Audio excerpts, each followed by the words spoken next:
It's an absolute pleasure to be here representing so many people in our community.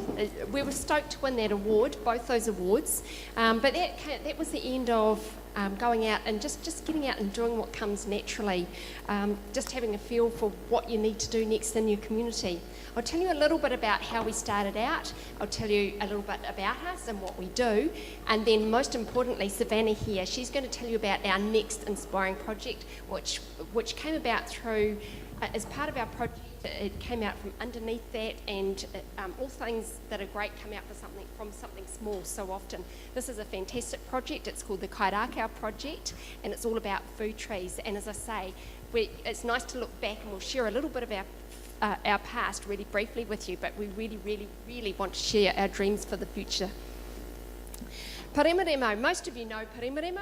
It's got a prison there. Most of New Zealand knows it. It's really called Auckland Prison, but it gets the name Paremoremo, so everybody knows where it is. It's only about 5 k's out of Albany, and so we're on the edge of town. There's about 2,000 people, 2,000 residents in our area. We don't have a local shop. We've got a very small rural country school of up to around about 70 pupils there, but we do have some wonderful natural areas. We've got some beautiful bush in our area, and we've got a really diverse mix of different people, we've got executives, we've got people who are really struggling in our area. So it's a real diverse mixture. How do we get going? I started out a new career in real estate, and I thought, gosh, I'd come from a farming area myself, and I was used to everybody knowing everybody, and I didn't feel that, so I wanted to get to know people. So I put out a basic newsletter, put it in everybody's boxes, and I started feeding through a little bit about sustainability. What is this sustainable community? What does it look like? And from that, someone came out and said, hey, I've been working in South Africa. I've worked with some with some communities in sustainability, and what about a sustainable community? That's when it just started out. I met with a lady called Kate Jackson from the Auckland Council, and we just got our heads together, and it just all came from that. We had a bit of a gathering together, and we asked the questions that are there. We started doing some scoping out short-term, long-term goals. What does it look like? We started dreaming, and we came up with the vision of caring for ourselves, our families, our neighbours, and our environment. So from there, the biggest thing that we really wanted to do was to inspire and motivate people. So we started out, we had some monthly meetings, and as I say, it was about getting people excited about doing something, and it wasn't hard because it was in the natural environment. You start having meetings about it, and you talk about possum trapping, and the guy's eyes light up, and how many rats you can catch, and it just created its own energy within itself. So having fun was a really important part about that. We went on, and from that we identified 4 different areas: organic gardening, natural environment, village market, and resourcefulness. And probably one of the things that we've done the whole way through is just go where the energy is. If something hasn't quite worked out, we flag it, we don't worry about it, and quite often it gets picked up later on. For example, the village market was something that people really wanted from way back, but it was really hard to organise. We didn't have the right place for it, so we just put it aside. As a result of that, we now have the Parry Trade and Swap on Facebook, which is working brilliantly, which is getting people into other people's houses, and there's a whole lot of mixing people going on just through that. It incorporates the resourcefulness. A big thing that we did at the beginning was bring in other people to help us. There's so many people out there was it me? It wasn't me. That are there to help us in our community. So it's tapping out and getting hold of those people and building relationships. And it's so easy. And the last lot of people from Kelson were talking about having cups of tea all the time. It is just so easy when it's on a person-to-person basis.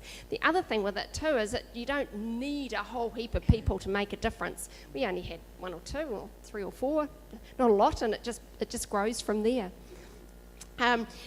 Someone else talked about leaders as well. There were a couple of people that came through, like Derry, for example, and Derry's a wonderful person who we lost sadly to melanoma not so long ago. He started up Pest Free Parry, and he was just a natural leader.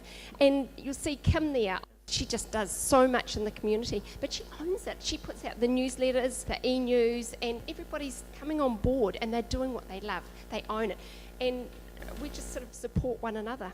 There's no one person telling everybody what to do. It's just we support one another. Caring for our natural environment, as I've mentioned, it's huge in our area.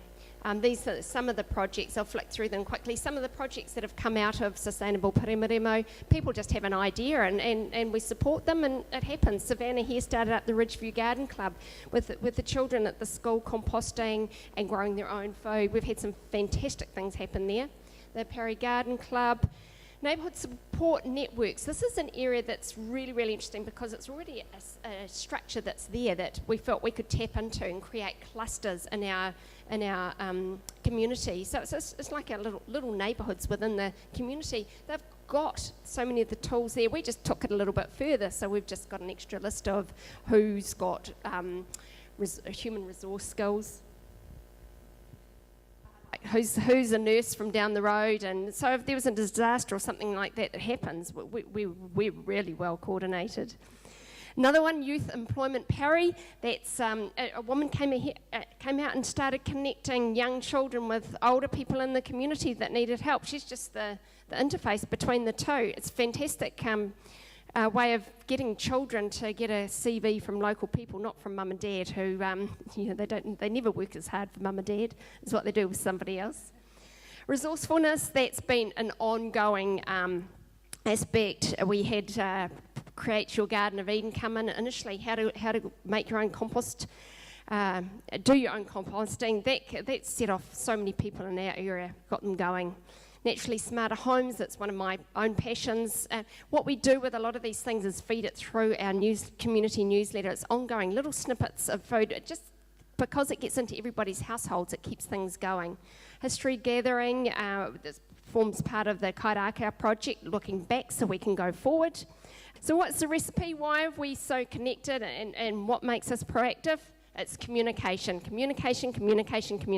This lady here, she's a dynamite. It's actually your birthday today. She's a fantastic person. She just doesn't stop. She just keeps going and going and going. And there are other people in our community that are like that. But I have to say one thing, is Kim Ward is just keeping things going.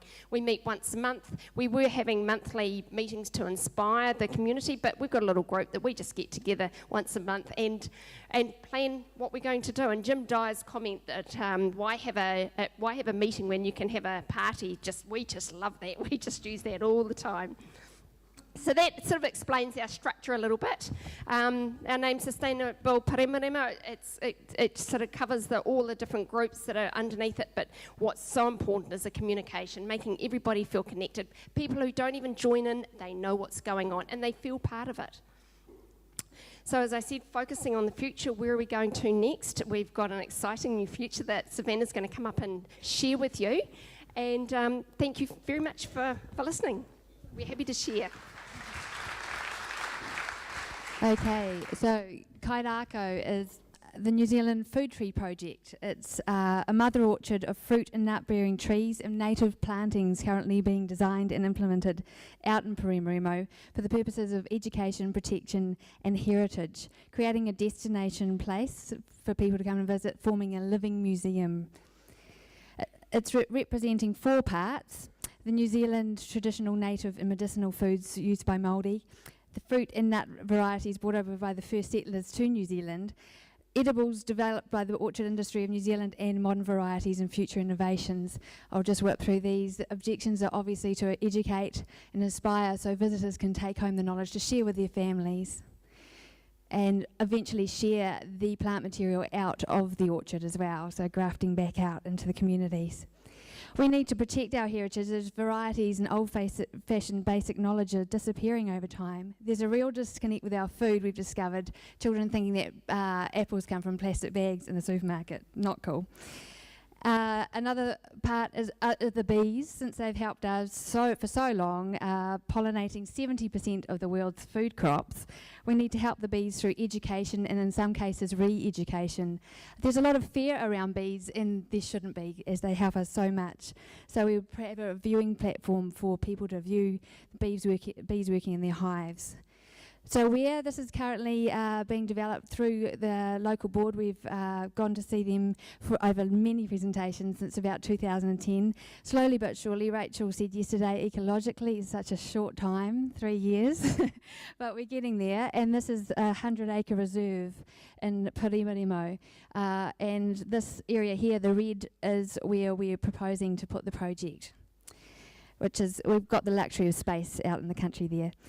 So a successful model could actually be replicated in other communities and other climates in New Zealand. That's the big picture, featuring subtropicals in the north and cold-loving trees in the south, like the cherry, creating a comprehensive national New Zealand edibles collection. So that's about it. It's all about timing. I think everyone knows. It's up to everyone. Juggling. It's up to everyone right now, all ages, all walks of life, cultures, need to engage and learn and educate others on sustainable communities and practices. Our environment, health choices, food choices, climate, biodiversity in the future, all the while protecting the stories of our culture and heritage for future generations to come, hopefully. Thank you.